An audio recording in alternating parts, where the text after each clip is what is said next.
c'est donc la mi-saison. Et donc, pour nous, First Team, l'occasion de remettre les trophées après une cinquantaine de matchs. Alors, comme d'hab, MVP, Rookie, MIP, Coach, 6e homme de l'année et Défenseur de l'année. On rappelle aussi qu'il faut 65 matchs joués, donc il y a quand même des mecs qui risquent de passer à la trappe et ça concerne directement le premier trophée, Erwan, parce que parmi les MVP, ça peut être une année historique. Parce que les grands favoris que sont Shai Gilgeous-Alexander, le tenant du titre, et Nikola Jokic, 3 fois tenant du titre, enfin 3 fois nommé et récompensé plutôt, risquent vraiment de ne pas avoir joué assez de matchs à la fin de la saison. On n'y est pas encore. Nikola Jokic est revenu il y a quelques jours. On sent qu'il n'est pas à 100%. Il est quand même très fort. Ça a l'air d'aller quand même. Ça a l'air d'aller, mais il joue tous les back-to-back et tout. Il est là pour jouer parce que je pense qu'un 4e trophée de MVP, ça se gâche pas, quoi. Et surtout que c'est mon numéro 1, moi, aujourd'hui. Alors, raconte-nous un petit peu pourquoi ce bon vieux Nikola Jokic est ton MVP de mi-saison. Pendant longtemps, l'année dernière, on a eu ce débat. Je pense que c'est l'année dernière, la saison 2024-2025, qu'on a eu les débats les plus fous, les plus compliqués autour du MVP entre Shai et Nikola Jokic. Franchement, moi, sur la fin, j'avais changé pour Nikola Jokic parce que la perf d'un pivot en triple-double, en fait, elle est lunaire. Alors, l'écart de match avait certainement fait la bascule pour Shai. J'ai même pas envie de revenir là-dessus. Par contre, une deuxième année consécutive en triple-double, maintenant, vous avez arrêté de me chanter la messe. On va filer un trophée de MVP à Nikola Jokic, qui est en train de réaliser, encore une fois, l'une ou la saison la plus prolifique en termes de stats. Il n'y a pas un monde dans lequel je veux vivre où Nikola Jokic fait 2 saisons en triple-double. Il n'y a pas au moins un titre de MVP sur ces 2 saisons-là. Donc voilà. C'est bien. Vous vous souvenez que parmi les grands débats, et ce qui, moi, me donnait le titre à SJS, c'est qu'il y avait les 17 victoires d'écart entre les deux équipes. Moi, ça me paraissait trop grand, malgré le triple-double, pour le donner à quelqu'un d'autre que Shai Gilgeous-Alexander. Cette année, je vais vous donner les stats et aussi l'écart entre les deux équipes à l'heure à laquelle on parle. Nikola Jokic est donc à 28,9 points. Il était à 27,6 l'année dernière. C'est beaucoup moins bien. Il était à 12,7 rebonds l'année dernière. Il a 12,2. Il était à 10,2 passes. Il a 10,7. Donc, il fait encore mieux en termes de passes. Et ce sera évidemment la meilleure marque s'il continue pour un pivot. À la passe, il rajoute à ça évidemment 59,4%, mais le pourcentage c'est abusé, il a 59,4 le mec. L'année dernière il était à 57,6. Ça c'est vraiment la stat la plus ouf. Alors, il rajoute à ça 42% à 3 points sur presque 5 tentatives, mais les stats elles sont, franchement c'est abusé.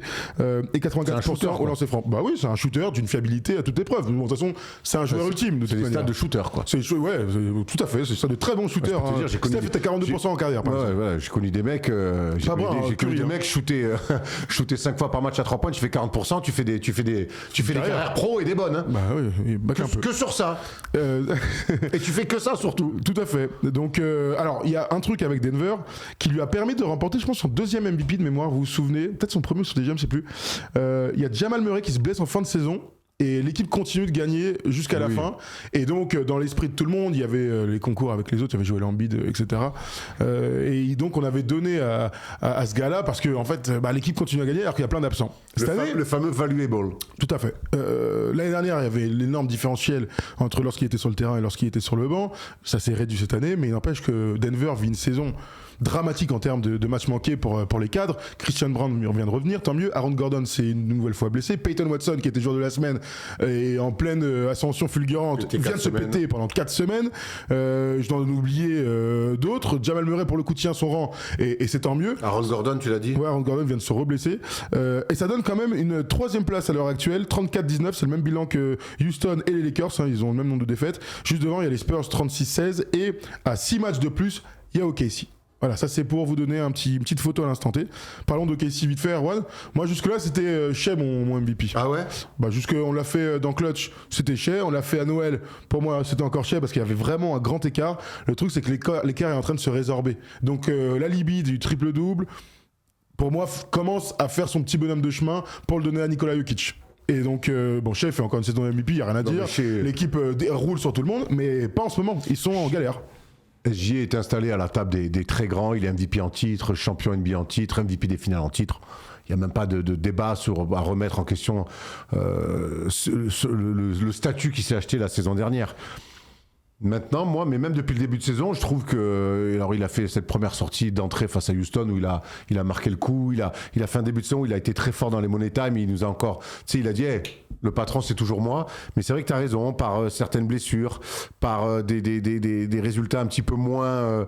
On n'a pas compris un petit peu ce qui s'est passé au moment où ils ont perdu en demi-finale face aux Spurs. Il y a eu un espèce de petit trou noir. Et c'était pas que dû aux blessures. C'était un petit peu un. Ça peut arriver, hein, on le dit, hein, les saisons sont longues et que toutes les équipes en NBA, même les meilleures, ont des trous noirs. Mais je trouve que cette année-là, que cette saison-là, moi, ça n'a jamais été mon MVP. Alors, il était 2, il était 3, il n'était pas bien loin. Hein.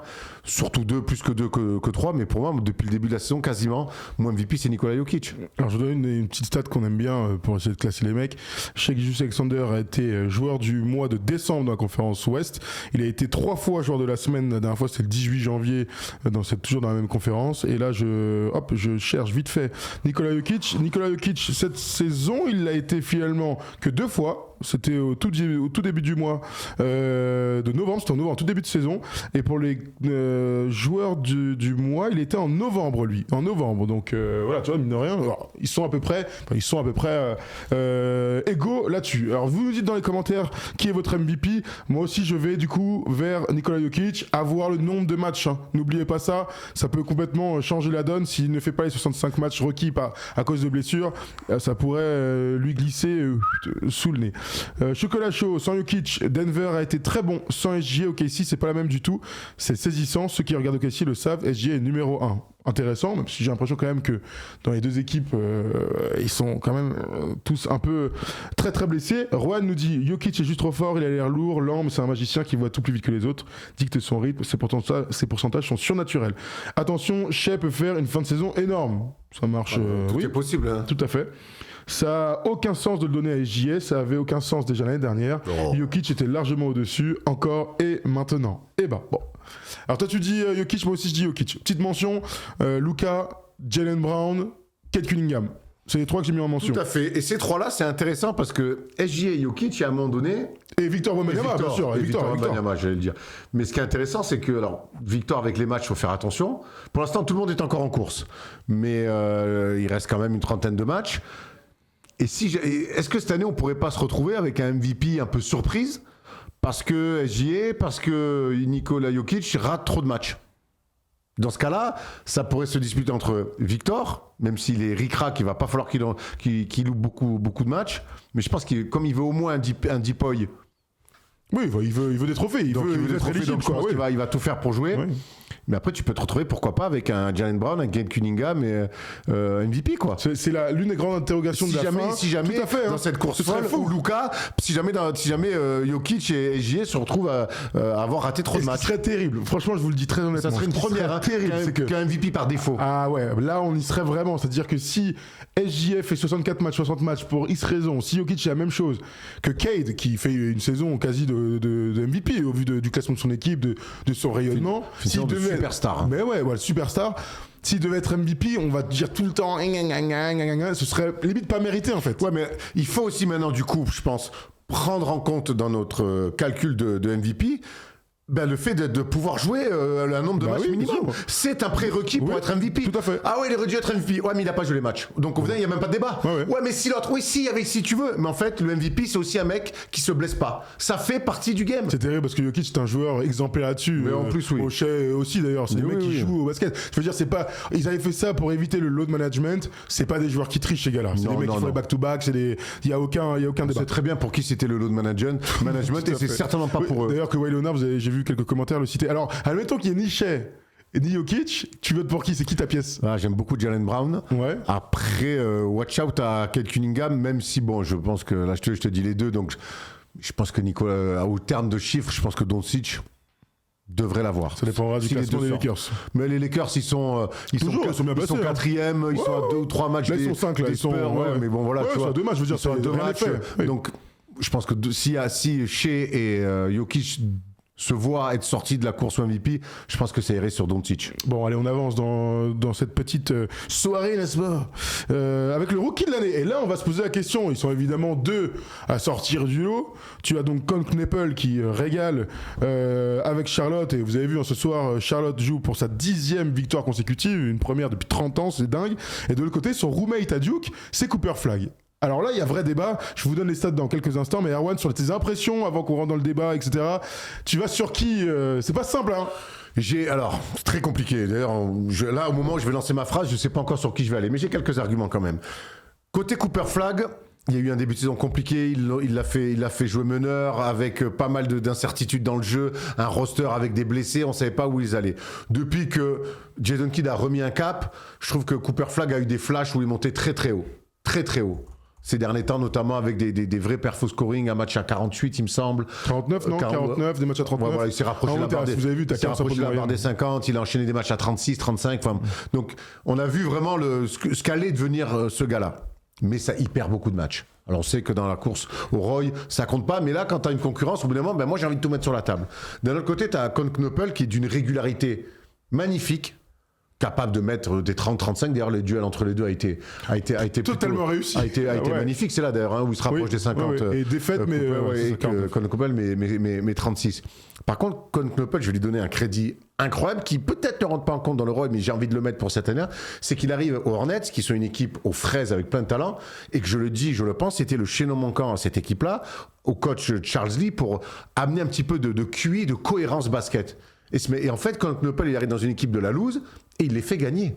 Il les rend meilleurs dans le jeu, ils gagnent des matchs, ils vont certainement aller en play-in, voire plus si affinité.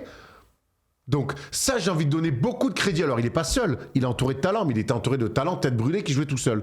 Lui, il a donné des outils au coach pour qu'il puisse avoir un vrai beau collectif. Et ça pour moi, c'est une prouesse, hein. J'ai envie de lui donner vraiment un crédit assez fort. Je vous donne les stats des 2 joueurs. Cooper Flagg est donc le meilleur scoreur parmi les rookies. Il a 20,3 points, 48 matchs joués, 48% au tir, 30% à 3 points. Qu'est-ce que je peux vous donner d'autre? 5,4 rebonds. Voilà pour notre ami Cooper Flagg des Mavs. Con Kneppel est à 18,9 points en 52 matchs disputés, 32 minutes. Lui aussi, ça fait beaucoup. Il a 5,5 rebonds et 3,6 passes. Je ne l'ai pas dit pour Cooper Flagg, il est à 4,2, mais c'est pourtant ça, ils sont ouf pour un arrière ailier, 48% au tir et 42% à 3 points. On a bien le comparé à Larry Bird, Clay, jeune. C'est des beaux compliments, des magnifiques compliments pour lui. On m'a jamais comparé à eux, moi. C'est clair, je suis d'accord. Et je vous donne vite fait les stats des autres. Vijay Edgecombe est à 15, Cedric Howard, qui n'est pas courageux, vous le savez, est à 13,6, Jeremiah Fears est à 13, Trey Johnson à 12,9, Derrick Quinn à 12,3, et même Ice Bailey commence à remonter là, gentiment mais sûrement. Je suis content. Oui, bon joueur. Maintenant, la course au MVP et la course au Roy, elle est arrêtée. Ils sont 2 points barre. Oui, bien sûr, je vous donner. Ils sont 2, ils sont vraiment au-dessus. Oui. Ils sont très réguliers tous les 2. Alors, j'imagine que dans la tête des gens qui vont voter, des journalistes, etc., et de la NBA qui l'a remis numéro 1 là, début du mois de février devant Con Kneppel dans cette petite course là, parce qu'il enchaîne des performances en fait de All-Star, faut dire la vérité, des mecs qui mettent 35-40 sur des périodes de 3-4 matchs. Enfin, ça c'est normalement c'est la petite pièce à la star. Kneppel, pour passer devant Cooper Flagg, il va falloir qu'il se passe quelque chose d'exceptionnel. Une qualif en playoff, ça peut compter par exemple. 10 victoires d'affilée avec les Hornets, bien sûr. C'est quelque chose d'exceptionnel. Ça peut compter. Mais je pense que s'il reste comme ça, coude à coude, prime à la star. Prime à la star, et Cooper Flagg va l'avoir parce que la NBA a tout intérêt aussi à ce que Cooper Flagg l'ait. Ils veulent en faire une star, ils veulent que ça soit l'un des visages de la NBA, ils veulent que ça soit l'un des visages de Team USA aussi pour Los Angeles 2028. On se souvient qu'il avait commencé très tôt, alors qu'il était encore en high school, à faire des scrimmages avec Team USA. Il y a tout un projet derrière Cooper Flagg qui dépasse un peu la simple bonne saison de rookie ou pas. Alors je sais que ça peut rendre fou certains parce que ça dépasse les cadres du terrain et du jeu. C'est une ligue privée, les gars. Mais c'est aussi la réalité marketing de cette ligue. Donc je pense que tu as raison, il faut que Con Kneppel fasse des miracles un petit peu pour prendre le titre de rookie de l'année à Cooper Flagg. Maintenant, c'est des débats qu'on a souvent de dire est-ce qu'on verra un co-rookie de l'année comme on a pu voir par le passé. Ouais. On avait vu Elton Brand et Jason Kidd. Jason Kidd et Grant Hill. Ah oui, Jason Kidd et Grant Hill. Et Steve Francis, Steve Francis Edray en 2000, c'est ça. T'as raison. Donc, mais ça fait un petit moment. C'était 2000 ou 2001, c'est il y a plus de 25 ans. Donc, depuis, on fait moins ça. En même temps, c'est des votes, faut tomber juste. C'est ça. On rappelle que c'est des votes. Donc, normalement, pour que ça tombe, pas simple. En tout cas, ça doit être très cool d'être avec son roommate quand même. T'es à la fac et tout. Ils ont fait un an ensemble. Ils se retrouvent start tous les deux de la NBA. Les discussions, ça doit être très très lourd. Ah ouais. Très très lourd. Tu vas se rappeler des sacrés souvenirs. J'espère. Bon. Donc, Cooper Flag, moi je dis Cooper Flag. Ouais, moi j'ai une pièce à mettre, je mets Cooper Flag. Oui, moi aussi, pour toutes les raisons que je viens d'évoquer. Mais c'est pas grave de dire Cooper Flag. Je commence à nourrir quelques sentiments pour. T'as bien raison. On adore les super joueurs de basket. Comme il est, tiens, je voulais juste te dire, c'était bien 49 points dans leur match, l'un contre l'autre. Il enchaîne, il a mis 14 là, mais sinon avant c'était 32, 36, 34, 49. Merde. Sur 4 matchs pour un rookie, c'est complètement dingue. Et là, il a pris, on se souvient de ses débuts c'est le plus jeune joueur de la ligue. On se souvient de ses débuts un peu compliqués, mais en fait, il faut juste digérer les débuts de la NBA, la pression que c'est, etc. Mais ça, tous les rookies le disent. Bon, on enchaîne avec un autre trophée, les amis. On avance un petit peu. Celui-ci, c'est celui du MIP. Alors, je t'ai mis plein de mecs. Voilà, à la volée, tu vas me dire lequel tu préfères. Il y en a un qui est évident, c'est Deni Avdija. Il est premier dans tous les trucs. Jalen Johnson, Keontae George, Alexander Walker, Nickel Alexander Walker, c'est mieux. Peyton Watson, même si blessé. Ryan Rollins, Michael Porter Jr. Bon, et Jalen Duren. Voilà les mecs que j'ai sélectionnés. Si vous en voyez d'autres, vous me dites dans le chat. J'aime beaucoup Jalen Duren pour les résultats. Et puis quand tu es un intérieur comme ça, confirmé. Jalen Duren, il est bon parce que il progresse, mais il progresse pas que sur du rebond, de l'activité. Il progresse dans le basket. Et ça, c'est devenu un star déjà. Donc ça, j'ai envie de donner. Ça me fait kiffer quand un pivot devient un bon pivot et pas seulement un DeAndre Jordan, même si on a beaucoup aimé avec les Clippers, mais ça n'a jamais été un basketteur. On peut me dire Clippers, DeAndre Jordan. Avec les Clippers, oui. Tout à fait. J'ai entendu dire DeAndre Ayton, pardon. Ah non. Excuse-moi, c'est ma faute. Et maintenant, pour moi, Deni Avdija, avec la saison qu'il fait, il est tellement loin. Il joue le level qu'il a. C'est vraiment. Il regarde tous les mecs à son poste jouer dans les yeux. Ouais, clairement. Il fait tout, de la passe, du scoring, et puis il fait gagner des matchs aux Blazers, honnêtement. C'est attendu depuis le départ le retour, bien sûr, de Damian Lillard. Pour moi, lui, il est vraiment en avance. J'aime beaucoup ce que fait Jalen Johnson aussi. Qui est dans le même profil que Deni Avdija. C'est-à-dire, il y a un gap dans le rayonnement, t'es le numéro de ton équipe, t'as les stats de. Il joue meneur de jeu. Enfin, il joue poste 4, mais c'est lui qui remonte la balle. Là, aujourd'hui, depuis le départ de Triangle, il fait vraiment la pluie et le beau temps. Après, la saison des Hawks, elle est tellement galère, elle est tellement illisible que tu peux pas donner un trophée individuel à un mec dans une saison aussi compliquée. Les Blazers, je te donne vite fait l'évolution. Donc l'année dernière, c'était sa première saison avec Portland pour Deni Avdija. Il passe de 16-9 à 25-5 et je reste juste sur les points. Sinon, à la passe, c'est de 3-9 à 6-7 et au rebond, il était déjà à 7-2. D'ailleurs, ça fait 3 saisons de suite qu'il a 7,2. C'est incroyable ça. Je pense que c'est bon. Oui, non, mais je te donne des noms comme ça et on discute. Après, il y a les mecs qui sortent de nulle part. Je sais pas, Ryan Rollins, on n'aurait pas pu deviner. Non, mais au début de la saison, c'était un vrai MIP en puissance. Oui. Les mecs, on les connaît et ils deviennent titulaires dans des équipes qui comptent. Milwaukee, on peut dire qu'ils comptent. Bon, ok, très bien. Deni Avdija, t'es plutôt d'accord. Keontae George aussi, bien sûr, est à citer au vu du leadership qu'il a réussi à prendre d'une saison à l'autre. Il y a un gars qui dit Russell Westbrook. Bien sûr, Russell Westbrook, en termes de stats, ça pourrait se discuter. Il l'aura jamais, je vous rassure. Me regarde pas comme ça. Voilà. Même si Portland est en train de somber, nous dit Alice74. Portland souffre en ce moment. Et aussi, il y a pas mal de blessures. Portland sont 10e. Ouais, qui va tout changer. Ouais. Scoot Anderson. Bon, on enchaîne avec un autre trophée. Si tu veux bien, c'est celui du coach de l'année. Et j'ai l'impression. Alors, j'avais 4 noms. Tu me dis ce que t'en penses. JB Bickerstaff, grand favori. Évidemment. Jordan Hott avec Phoenix. Bravo. Joe Mazzulla avec Boston, bien sûr. Et Mitch Johnson des Spurs. Bravo. 4 qui pourraient mériter. Tout à fait, mais JB Bickerstaff, pour moi, il n'y a pas photo. Je crois qu'ils ont le même bilan maintenant qu'OKC, donc il a le meilleur bilan de la NBA ou le deuxième au pire. Donc pour moi, il n'y a pas photo. Puis il y a un vrai gap avec cette équipe de jeunes. L'année dernière, il avait commencé déjà bien bossé, une vraie continuité. Donc je pense qu'il est très en avance pour moi, JB Bickerstaff. Évidemment, Mitch Johnson, ce qu'il fait, grand bravo aussi, chef. Mais il y a un mec qui a un meilleur bilan que toi. Et qui n'a pas Victor, qu'on le veuille ou non, même s'il est dans la conférence Ouest. Après, oui, on aime bien Joe Mazzulla, mais pour toutes les raisons, les mêmes arguments autour de Jaylen Brown, on peut les mettre pour Joe Mazzulla, de la persévérance, de la résilience, de l'ambition. Donc, grand bravo à Joe Mazzulla, qui n'est pas un coach qui tank, et ça, on aime. Ça, on aime. Et puis ensuite, Jordan Hott, très bien avec Phoenix. C'est belle surprise. Belle surprise. Maintenant, les résultats sont pour moi un petit peu en deçà. Oui, mais c'est parce qu'il y a toujours plusieurs manières de voir ce trophée-là. C'est qu'est-ce que tu fais avec l'effectif que tu as, quelles sont les attentes en début de saison et qu'est-ce que tu en fais. Donc ils sont tous en train de surperformer. Et puis il y a le fait d'assumer sa position. Et Détroit, par exemple, pour moi, c'est un bon exemple il y a une progression qui est attendue. Là, tu es premier de ta conférence. Il y a tout qui est. L'équipe joue quand même vachement mieux au basket que quand le coach est arrivé. Faut aussi le dire. Avant les galères et les changements de coach nombreux. Donc il coche toutes les cases. Mais quand tu vois Phoenix, on n'attendait absolument rien. Jordan Hott, personne ne connaissait. Il vient après un coach référencé, champion NBA, après un projet qui était un petit peu chelou. Et l'équipe joue super bien au basket. Il y a une vraie alchimie. Tu vas te retrouver dans le top 6. Peut-être tu vas te retrouver dans le top 6 de la conférence Ouest. C'est normal qu'il soit deuxième ou troisième de tout ça. Tout à fait. On adore découvrir des nouveaux coachs. On sait qu'il y a eu des coachs qui sont restés dans la ligue bien trop longtemps à faire toutes les équipes, à les ratagasser comme ça des tafs alors que les mecs ils avaient plus envie de bosser juste pour prendre un chèque. Moi on est toujours content, Tom, de découvrir des jeunes nouveaux coachs motivés avec des idées.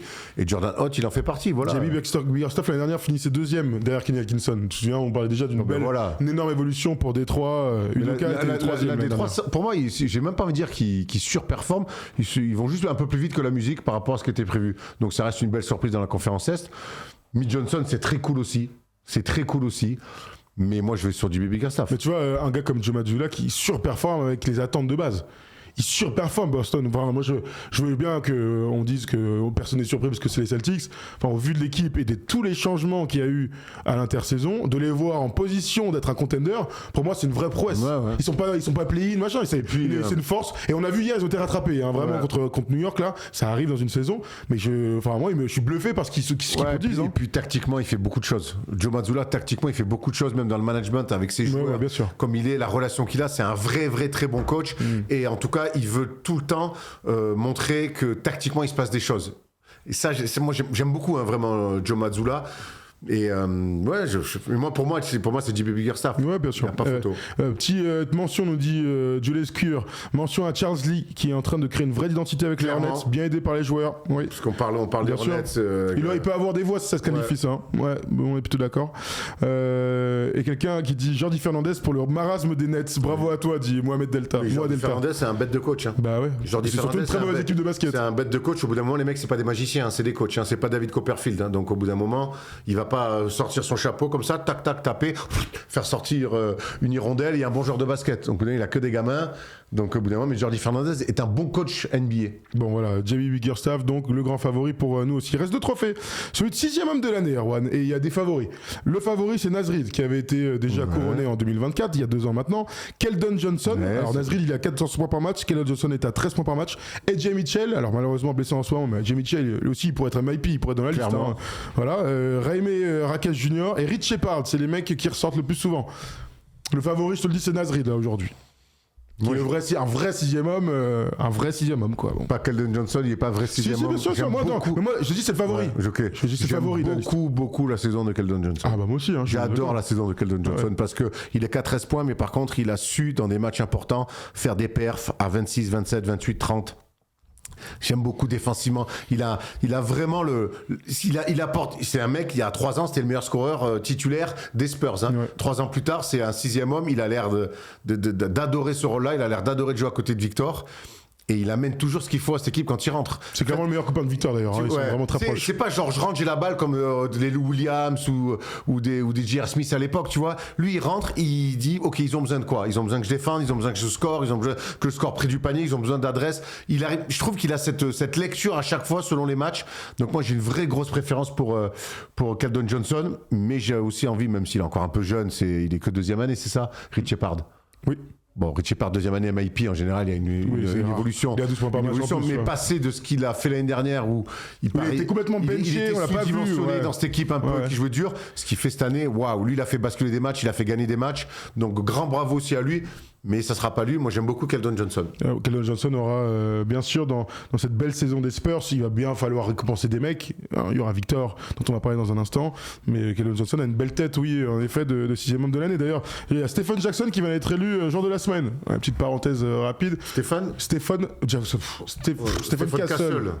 Coéquipier de Stephen Jackson, coach, n'importe quoi, champion 2003 avec les Spurs, voilà, qui n'a absolument pas gagné le trophée de joueur de la semaine aujourd'hui. Non, c'est bien Stephen Castle après son 40-10-10 là. Beau match de basket encore, hein. Bon joueur en même temps. Qu'est-ce qu'il est fort. Joueur complètement atypique, tu me diras. Hein. Il est très atypique. Ouais. Très atypique. Bon. Nasri, du coup, non? Keldon Johnson, ouais, tu restes sur Johnson, ok. Bon, très bien. Le dernier petit trophée, c'est celui de défenseur de l'année. Il est intéressé celui-là. Parce que si Victor joue les 65 matchs, ça lui est promis. Ah, c'est Victor. Alors, je veux en débattre. En fait. Je veux en débattre. Et j'ai pas envie. Ah bon ouais, je veux en débattre. Parce que j'ai pas envie aujourd'hui que. Parce que Victor, chaque année, il n'y ait pas de débat autour du trophée de meilleur défenseur de l'année. Il vaut mieux qu'il le gagne au moins une fois. Hein. Il vaut mieux qu'il le gagne une fois. Très bien. Et je pense que cette année, s'il joue les matchs, c'est lui qui l'aura au vu de l'ensemble de son œuvre depuis qu'il est dans la ligue. Moi, il y a un mec cette année qu'on découvre pas bon défenseur, mais par contre qui gagne des matchs, qui est un leader exceptionnel, qui joue du côté de Toronto, c'est Scottie Barnes.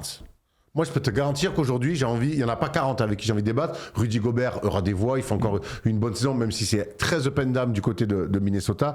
Mais aujourd'hui, moi, j'ai envie d'avoir un débat entre Victor et Scottie Barnes sur qui est un meilleur défenseur. C'est pas du tout les mêmes profils de défense. On sait que Victor, avec son envergure, son sens du contre, c'est une défense collective à lui tout seul.